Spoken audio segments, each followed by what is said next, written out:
Mahanagar Gas Ltd is all set to enter the EV market. Speaking to BTTV's Chetan Bhutani, the company's MD, Anuj Shinghal, said the state-owned city gas distributor was flush with funds and did not need to raise money for new ventures right now.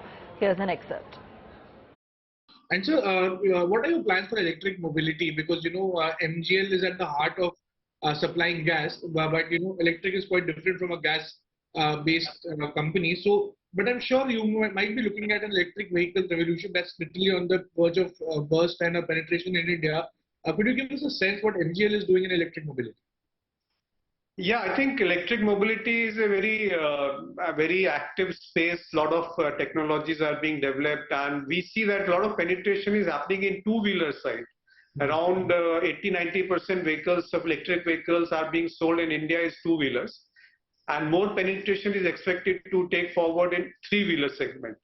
So we are watching the space very closely. We are seeing how the competitors are doing, what are the startups, because several startup companies are also working in this sphere. So we are also talking to some of the EV companies to see if something fits in, and we may take some equity partnership in some of these companies or one of these companies to see that we know how the sector is going to unfold. But as far as CNG is concerned, we have on all India basis around 3 to 4% penetration. And with the recent policy initiative one report, energy transition report was published by Prime Minister Office, which says that any city having more than population of 1 million, they are going to phase out four-wheelers in diesel sphere. So all that segment plus commercial vehicles, again, the penetration of CNG is very low. So we are focusing on the areas where we can find a space.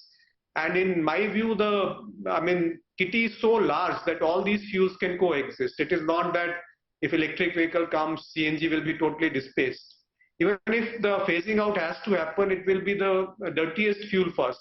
Let us say coal, followed by diesel, then petrol, and then CNG and electric vehicles can coexist for a longer period.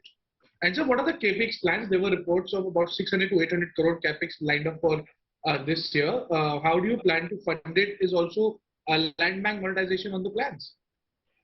No, we have internal generation is more than sufficient to fund the capex plan. Right now, last year we have 790 CR of profit, and we have around 250 crore of depreciation. Plus we give around 260 crore of dividend last year we have declared. So in cash generation, we have around 700 crore availability, and same is what we are doing to capex plan. The funding for the new acquisition will be done from treasury surplus, which is around 1500 CR.